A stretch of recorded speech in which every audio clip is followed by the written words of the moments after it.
നമസ്കാരം. കഴിഞ്ഞ ദിവസങ്ങളിലൊക്കെ നമ്മൾ കേട്ട ഒരു വലിയ വാർത്തയായിരുന്നു CPM നേതാവ് PP ദിവ്യക്കെതിരെ ഉണ്ടായ ആരോപണം.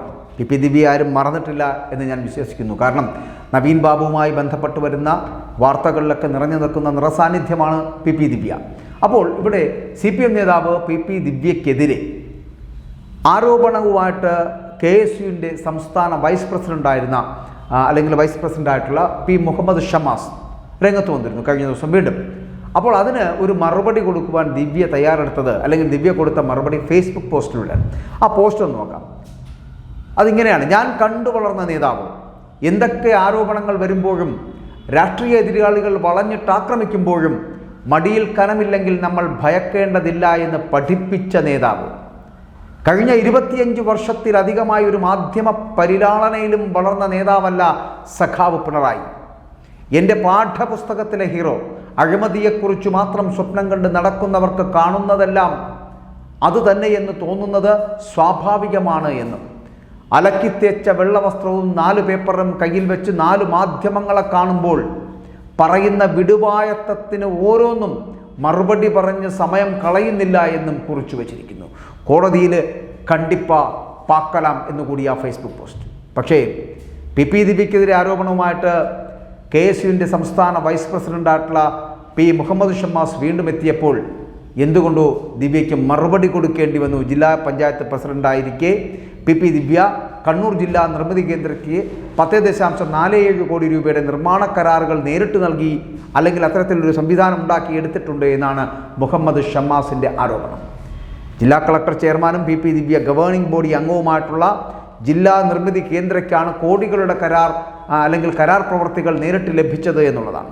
കഴിഞ്ഞ 4 വർഷത്തിനിടയിൽ നടന്ന പ്രവൃത്തികളിൽ ഏറ്റവും കൂടുതൽ തുകയുടെ കരാർ നിർമ്മിതി കേന്ദ്രയ്ക്ക് ലഭിച്ചത് ഈ അരുൺ K വിജയൻ എന്ന ജില്ലാ കളക്ടറായിരുന്ന കാലയളവിലാണ് എന്നും കളക്ടറുടെ ഇടപെടലുകളിൽ സംശയമുണ്ടെന്നും സമഗ്രമായിട്ടുള്ള അന്വേഷണം വേണമെന്നുമാണ് മുഹമ്മദ് ഷമാസ് പറഞ്ഞത്.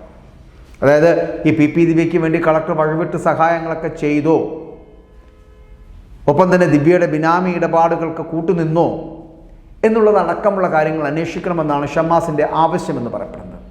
ഈ ദിവ്യയുടെ ബിനാമി കമ്പനിയായിട്ടുള്ള കാർട്ടൺ ഇന്ത്യ അലയൻസ് പ്രൈവറ്റ് ലിമിറ്റഡിന് ആദ്യ പ്രവൃത്തിയായ പടിയൂർ ABC കേന്ദ്രത്തിൻ്റെ നിർമ്മാണ കരാർ ലഭിച്ചത് ജില്ലാ നിർമ്മിതി കേന്ദ്രം വഴിയാണ് എന്ന് കൂടിയുള്ള ഒരു ആരോപണം കൂടി ഷമാസ് മുന്നോട്ട് വെക്കുന്നു. പാലക്കയം തട്ടിലെ ബിനാമി സ്വത്തിടപാടിൽ ഈ ബിനാമി കമ്പനി ഉടമയുടെയും ദിവ്യയുടെ ഭർത്താവിൻ്റെയും പേരുള്ള രേഖകൾ അടക്കം തയ്യാറാക്കിയത് ഒരേ അഭിഭാഷകന്റെ ഓഫീസിൽ നിന്നാണ് എന്നുകൂടി സർക്കാർ ജീവനക്കാരനായ ദിവ്യയുടെ ഭർത്താവ് അജിത്തിൻ്റെ ജോലി കൃഷി എന്നാണ് സ്ഥലം വാങ്ങിയ രേഖകളിൽ അടക്കം സാക്ഷ്യപ്പെടുത്തിയത് എന്നും ഷമാസ് ചൂണ്ടിക്കാട്ടിയിട്ടുണ്ട് ആ പരാതിയിൽ. ദിവ്യയുടെയും ഭർത്താവിൻ്റെയും ബിനാമികളുടെയും കൃഷിയുടെ വിവരങ്ങൾ അടക്കം പുറത്തു വന്നുകൊണ്ടിരിക്കുന്നു എന്നുകൂടി ഷമാസ് ആ ആരോപണം ഉന്നയിക്കുന്നുണ്ട്. കാരണം ബിനാമി കമ്പനിയും PP ദിവ്യയുടെ കുടുംബവും തമ്മിലുള്ള ബന്ധത്തെക്കുറിച്ചുള്ള തെളിവുകൾ വരും ദിവസങ്ങളിലടക്കം പുറത്തു വരുമെന്നുകൂടി, അതൊക്കെ വിജിലൻസിന് പരാതി നൽകുന്നതുൾപ്പെടെയുള്ള കാര്യങ്ങൾ നിയമ നടപടികളുമായിട്ടൊക്കെ മുന്നോട്ട് പോകുമെന്നുകൂടി ഷമാസ് പറയുന്നുണ്ട്. ധൈര്യമുണ്ടെങ്കിൽ തനിക്കെതിരെ നിയമ നടപടികൾ സ്വീകരിക്കുവാൻ കൂടി ഷമാസ് ദിവ്യയെ വെല്ലുവിളിക്കുകയും ചെയ്യുന്നുണ്ട്. ആ വെല്ലുവിളി ഏറ്റെടുത്തുകൊണ്ടാണ് ഷമാസിനെതിരെ CPMൻ്റെ നേതാവായിട്ടുള്ള PP ദിവ്യ തൻ്റെ നേതാവായിട്ടുള്ള പിണറായി വിജയനെ പാടിപ്പുകഴ്ത്തിക്കൊണ്ട് പറയുന്നത്, മടിയിൽ കനമില്ലാത്തവന് വഴിയിൽ ഭയക്കേണ്ട ആവശ്യമില്ല എന്ന് പഠിപ്പിച്ച നേതാവാണ് പിണറായി എന്ന്. ആ പിണറായിയെ വാതോരാതെ വാനോളം പുകഴ്ത്തുന്ന PP ദിവ്യയ്ക്ക് എന്തോ പുതിയ സ്ഥാനമാനങ്ങൾ വരാൻ പോകുന്നു എന്ന് വേണമെങ്കിൽ കരുതേണ്ടിയിരിക്കുന്നു. കാരണം കഴിഞ്ഞ ദിവസങ്ങളിലൊക്കെ നമ്മൾ നവീൻ ബാബുവുമായി ബന്ധപ്പെട്ട് വന്ന കൊലപാതകത്തിൽ അല്ലെങ്കിൽ ആത്മഹത്യയിൽ, ആ ആത്മഹത്യയെ ആരാണ് അതിന് പിന്നിൽ പ്രവർത്തിച്ചത് എന്നതടക്കമുള്ള കാര്യങ്ങൾ ചർച്ച ചെയ്ത് PP ദിവ്യക്കെതിരെ അത് രൂക്ഷമായിട്ടുള്ള വിമർശനങ്ങൾ ഉന്നയിച്ച പല നേതാക്കന്മാരും ഇന്ന് മാറി നിന്ന് കൈതട്ടുന്ന ഒരു അവസ്ഥയിലേക്ക് എത്തിയിരിക്കുന്നു. മാത്രമല്ല PP ദിവ്യ പിണറായി വിജയനോടൊപ്പം ഇരിക്കുന്ന ചിത്രത്തോടൊപ്പം തന്നെയാണ് ഫേസ്ബുക്ക് പോസ്റ്റ് ഇപ്പോൾ പങ്കുവച്ചിരിക്കുന്നത് എന്നുള്ളത് ശ്രദ്ധേയമാണ്.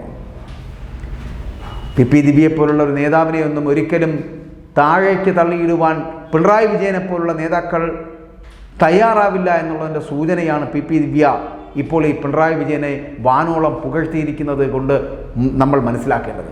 അങ്ങനെ ഇപ്പോൾ ഇത് പുകഴ്ത്തലുകളുടെ കാലമാണ്. പിണറായി വിജയനെ പുകഴ്ത്തിപ്പാടാൻ തിരുവാതിര അടക്കമുണ്ട് നമ്മുടെ മുമ്പിൽ. ഏറ്റുപാടാൻ സഖാത്തിമാർ 10,000 എണ്ണം വേറെയും. അതുകൊണ്ട് തന്നെ നേതാക്കന്മാർ പരസ്പരം മത്സരിക്കുകയാണ് പിണറായി വിജയനെ സ്ഥാനത്തും അസ്ഥാനത്തുമൊക്കെ പുകഴ്ത്തുന്നതിന് വേണ്ടി. അതിനോടൊപ്പം ചേർത്ത് വെക്കാം പി ദിവ്യയുടെ ഈ ഫേസ്ബുക്ക് പോസ്റ്റിലൂടെയുള്ള പുകഴ്ത്തൽ പാട്ടുകൾ.